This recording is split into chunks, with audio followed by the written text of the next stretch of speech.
occasion. In fact, more than a rare occasion, it's a happy occasion. In fact, coming together is always a happy occasion. And today we are being witness to the coming together of an Indian company, at the same time a British company, which is owned by Tim Patterson.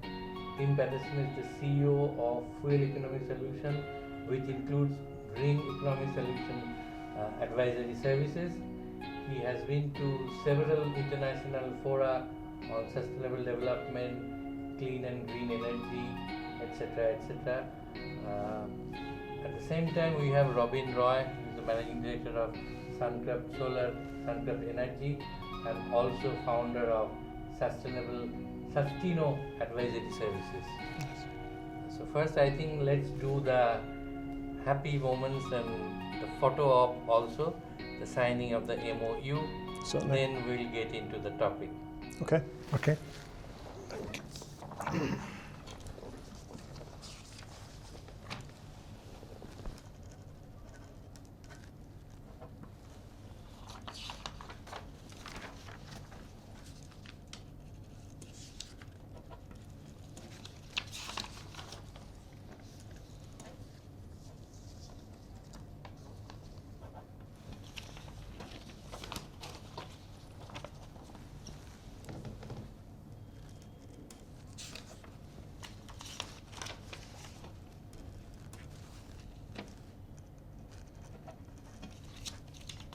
It is rightly said that in today's context you can only grow through collaboration and partnership, and getting the right kind of collaborator is the most crucial thing in today's context. Maybe an action which of the signing also.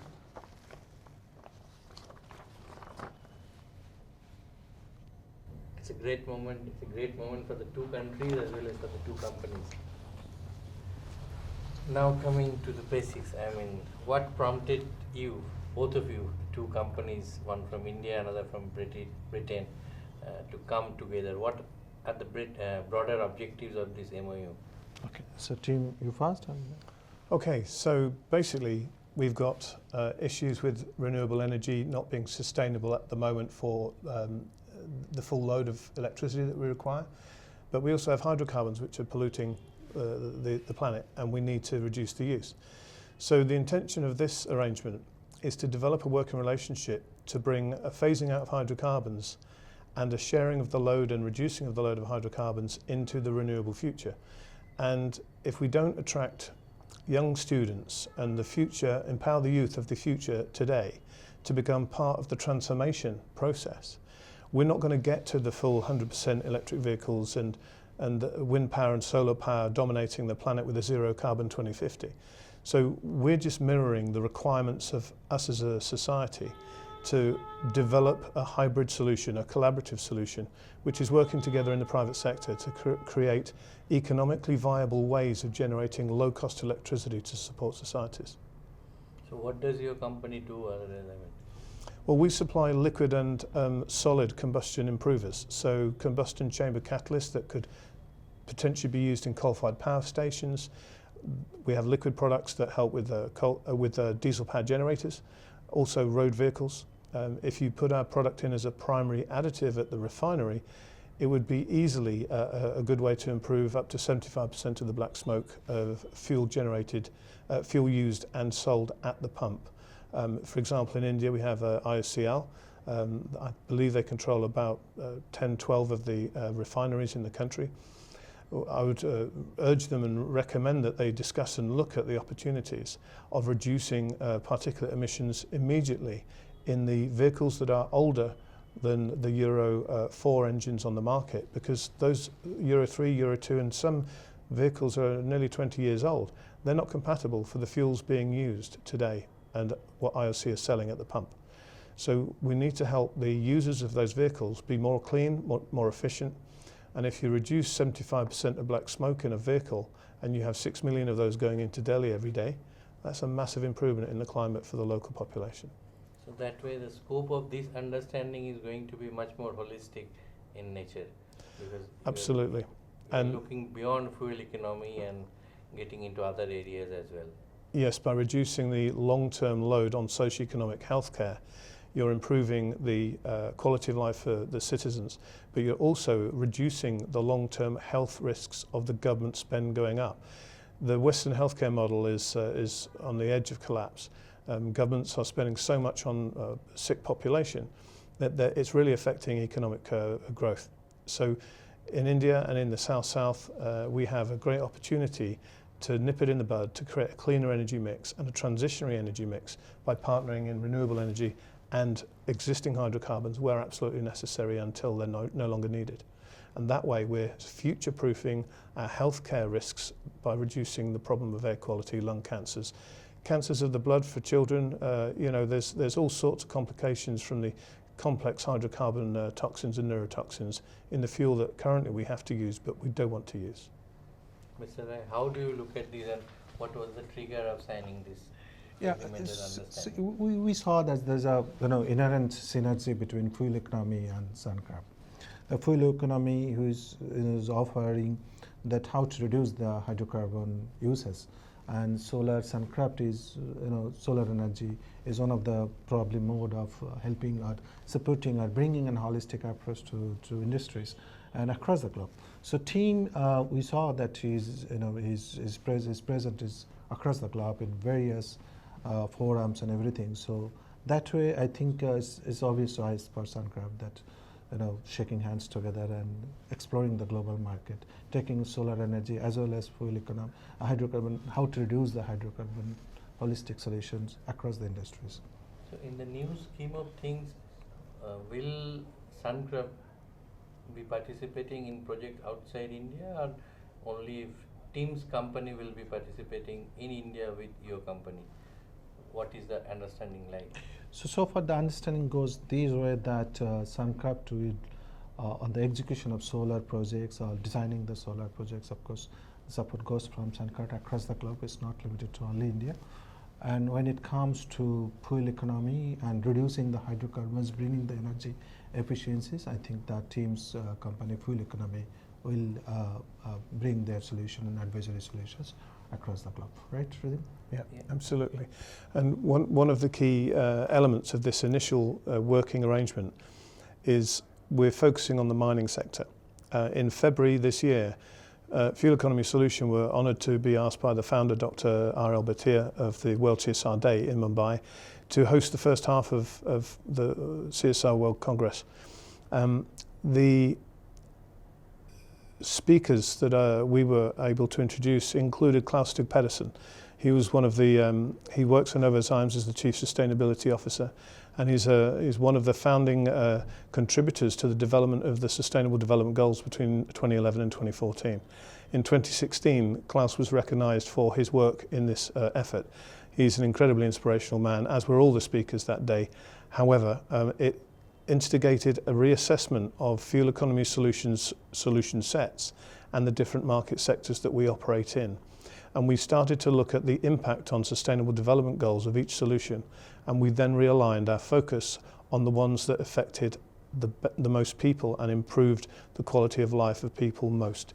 And that turned out to be offering consulting to educate private and public sector clients.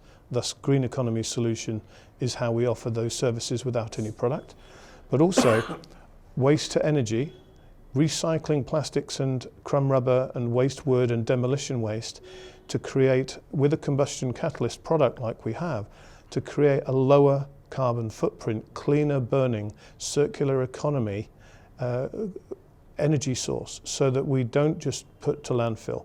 We use it to generate more energy, and we use it to sustain the mining and the mineral exploitation that we need to sustain and build our societies. We can't just take lithium out the ground. There's 0.00007% of the Earth's crust is lithium. We can't use lithium for 100% electric vehicles and all the pacemakers in the world, with the sick population and the cardiovascular disease and the type 1 diabetes and the strain on the heart. We need to find other sustainable methods of recycling lithium, using other sources, maybe hydrogen fuel cells for vehicles, not just electric vehicles and lithium-ion batteries. So there's a whole complexity around mineral exploitation upon which our society and the advance and development of our society depends. Thus, we believe that mining is, and including waste to energy, and where possible, the input of solar energy where the surface area of the mine site is sufficient to allow that we can create a much reduced carbon footprint for mining process. And the large volume of energy and waste that is used, we think we can make them more sustainable. And also economical. I think it's sustainable and also economical. Because that also in the Indian perspective. Commercially viable. Would you restrict it only to solar, or would there be some kind of technology transfer and you would get into combustion technology and maybe some other technologies as well? Or? That's we are open to it. At that time to say is that how do we take it forward? But that's to initiate to things that we start with the solar energy, have a combination and have a synergy fast to explore the Indian market as well as the market outside. So of course the technology transfer from a better technology to Indian market, or maybe some technology from India to other countries. That's a possibility, of course, we would like to explore in future. Both of you are open to that. Right. Mining is definitely going to be a lucrative sector because, if I'm not wrong, then in March or April next year, there will be new auctions beginning and new mines will be thrown open to private players and all that. So that way the sector will be booming or expected to boom post maybe March, April to 2020 or 2021. So other than mining, which are the other sectors that both of you would be tapping in India? Well, initially we're looking at mining because we think that's core to the requirements of the SDGs and core to the principles of renewable energy. We're looking to ensure as fuel economy solution that we're obsolete and unrequired by 2050 by a zero carbon future. Right. So we don't want to be using fossil fuels, but we're trying to make them less impactful and harmful. So the other sectors we're not documenting as part of the scope, but we would remain open to the opportunity in areas where there are stable manufacturing plants, where power generators could be phased out and solar power arrays could be phased in. But in the meantime, whilst a client may own large, let's say, food distribution points, could be a large retailer, and they have 1,000 trucks coming in and out a day of that food distribution and chilling refrigeration area, they may not be able to do away with the 10 or 20 megawatt power generators that they've got initially because it's commercially too much. Without green financing vehicles, without asset to green finance, sometimes you have to commercially trade your way by making savings on your operational costs, which then create the money available to install the solar power. So it's not a hand-to-mouth for all industry, but sometimes green finance doesn't become available for the small to medium-sized industrial companies. The big corporates can borrow against their brand, against their assets on their balance sheet, but the medium-sized companies, the engineering companies, the ones that provide the majority of the employment, der Mittelstand in Germany, a significant volume of German industry comes from the middle market, the family-grown, living round the corner from the factory. The big corporates are important, but the middle market, the middle and the smaller businesses, they need some commercial viability. They don't have the access to the financing in the big finance tools. So you will be helping in getting green finances, quote unquote, or? Innovative green finance is important. The use of special purpose vehicles, the use of national banks, farmers that don't have the financial wherewithal to afford happy seeders, for example, in India, they can't plant without burning the crop rubble. So let's get a happy seeder on the back of a tractor, let's buy it for the farmer, let's get Bank of India to fund it, let's get IOC to put a cleaner combustion improver like ours in their fuel, and let's sell it to the farmers on a 5-year fuel purchasing agreement. Let's create savings for the farmer, cleaner air for the farmers in the community around Delhi, and then let's stop the crop burning, because they won't need to plant by hand if they have an automatic happy seeding device that they currently cannot afford, which is why they burn the crop stubble. So agriculture would be another sector? Agriculture is an area that obviously solar has a price to install, just like use of our product. So I see the use of hydrocarbon efficiency to create savings as being the funding mechanism for those that don't have access to green finance per se. That would then allow them to afford through operational cost savings and investment in solar. If we do a government initiative with, like I say, Bank of India and a refiner like IOCL, then that could make it possible without needing to just use fuel in an economical way for 5 years before you can buy a solar power station. So cold storage and cold chains, those Yeah. will be the likely areas that And you would those are like the to- those are the very exciting areas to I think. But one thing I want to mention that when you said the mining also includes the hydrocarbons. Means it's not only the minerals only, it also the Yeah.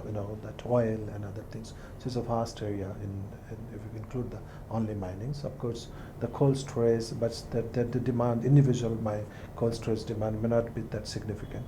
But in a holistic way, if we are aggregating that demand to be, of course, for any country it is a huge. But mining alone and individually is also quite significant. That's a big sizes. market actually. Right. In terms of size of the business, that's very, very significant. Right. Yes, absolutely.